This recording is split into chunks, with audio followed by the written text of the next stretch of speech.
Now let's start with the Unit 3 Topic 2 Humoral and Cell Mediated Immune Response। ये क्या है? Adaptive immunity के दो रिस्पॉन्स है कि कैसे वो काम करती है। इम्यून सिस्टम जैसे बताया था, एक डिफेंस सिस्टम है हमारी बॉडी का जो फाइट करता है पैथोजन से, बैक्टीरिया से, वायरस से। और दो टाइप की इम्यूनिटी है जैसे ह्यूमरल और cell mediated immunity. Humoral immune response का दूसरा भी कहते हैं एंटीबॉडी मेडिएटेड इम्यूनिटी। इसमें क्या होता है? ये रिस्पॉन्स किससे होता है? बी सेल से होता है और ये टारगेट करता है एक्स्ट्रा सेलुलर पैथोजेंस को, जबकि सेल मेडिएटेड करेगा इंट्रा सेलुलर पैथोजेंस को, जैसे बैक्टीरिया, वायरसेस जब वो एंटर करने वाले होंगे उससे पहले। ये इन्वॉल्व करता है प्रोडक्शन ऑफ एंटीबॉडीज जैसे कि इम्यूनोग्लोबिन्स लाइक आईजी, जो न्यूट्रलाइज करते हैं और लड़ते हैं पैथोजन से। इसके मेन कंपोनेंट्स क्या क्या होते हैं? B cells, plasma cells, antibody. Function क्या होता है? Protect against extra cellular pathogens. इसका मैकेनिज्म क्या होता है? एंटीजन रिकॉग्नाइजेशन, बी सेल का एक्टिवेशन, फिर प्लाज्मा सेल का डिफरेंशिएशन, फिर एंटीबॉडी एक्शन और फिर मेमोरी फॉर्मेशन। हमने जैसे पढ़ा था पिछले में, एडेप्टिव इम्यूनिटी में क्या होता है? हमारी मेमोरी फॉर्मेशन हो जाती है। अब हम इसे पहले डायग्राम के थ्रू पढ़ेंगे। सबसे पहले क्या होता है? बी सेल्स, ये एंटीजन होता है। फिर उसके बाद एक्टिवेशन हो जाता है बी सेल का, एक्टिवेटेड बी सेल्स। फिर इसमें हमारा जैसे मैंने बताया प्लाज्मा सेल डिफरेंशिएशन हो जाएगा, प्लाज्मा सेल डिफरेंशिएशन हो जाएगा, एंटीबॉडी का एक्शन होगा, मेमोरी सेल्स हो जाएगी। जब हमारा एक्टिवेटेड ये प्लाज्मा सेल है, एंटीबॉडी यहाँ से प्रोडक्शन हो जाएगा। अगर सेकंड होगी वो फर्दर एक्सप्लोजर हो जाएगा, फिर सेम एंटीजन के साथ प्रोसेस रिपीट होगा। इसमें क्या होता है? एंटीजन रिकॉग्नाइजेशन में जो बी सेल्स होते हैं, जो बी सेल्स के रिसेप्टर्स होंगे, वो एंटीजन को पहले पहचानेंगे, जैसे कि प्रोटीन हो सकता है, पॉलीसेकेराइड, कुछ भी।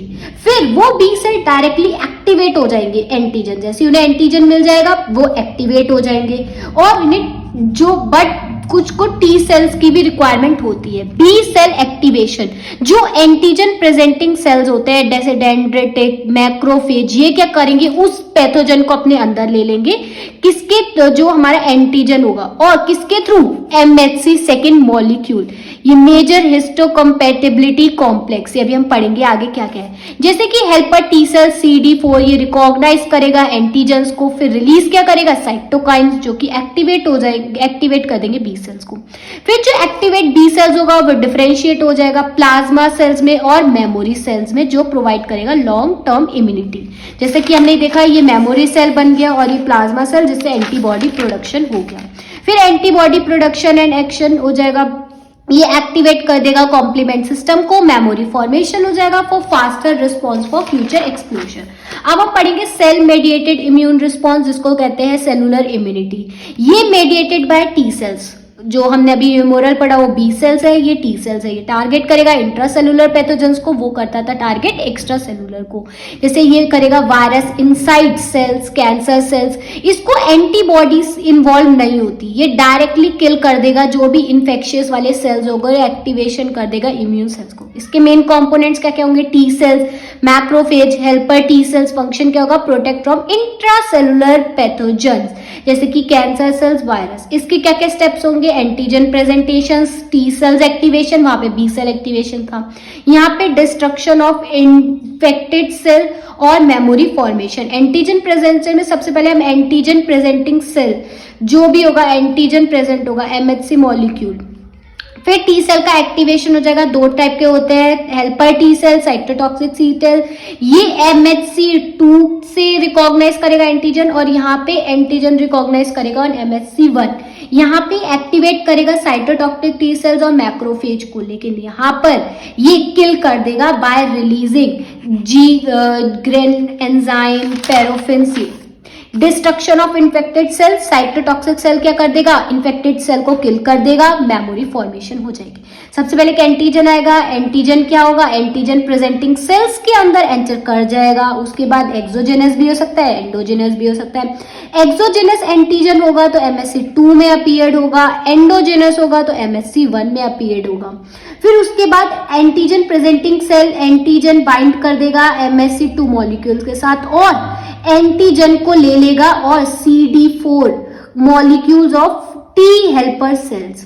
जिसके कारण सिक्रीशन हो जाएगा साइटोकाइनिन का, इंट्राल्यूकिन्स का। उसके बाद क्या होगा, नॉन स्पेसिफिक एंटी सेल। इधर क्या होगा, जैसे कि मैंने बताया MHC1 मॉलिक्यूल से, फिर ए मतलब एंटीजन प्रेजेंटिंग साइट एंटीजन के साथ बाइंड करेगा MSC मॉलिक्यूल में और टेक कर देगा ऑक्सीजन को किसके पास, CD8 मॉलिक्यूल, और T साइटोटॉक्सिक सेल्स के पास जनरेट करेगा साइटोटॉक्सिक T लिम्फोसाइट, जिसके कारण लाइसिस हो जाएगी और सेल्स हो जाएगा। एक बार फिर से रिकैप ले लेते हैं और कैसे पेपर में रिप्रेजेंट करना है। सबसे पहले ह्यूमोरल और सेल मेडिएटेड किसके टाइप है, एडेप्टिव इम्यूनिटी के। ह्यूमोरल को एक्सप्लेन करेंगे, इसमें बी सेल्स इन्वॉल्व होते हैं, एक्स्ट्रा सेलुलर पैथोजन को ये टारगेट करता है। इसके 5 स्टेप्स एक्सप्लेन करके विद डायग्राम। फिर सेल मेडिएटेड सेलुलर इम्यूनिटी है, फिर इसके मैकेनिज्म के 4 पार्ट्स लेके आएंगे, बताएंगे टी सेल्स करता है और प्रोटेक्ट करता है फ्रॉम इंट्रा सेलुलर पैथोजन।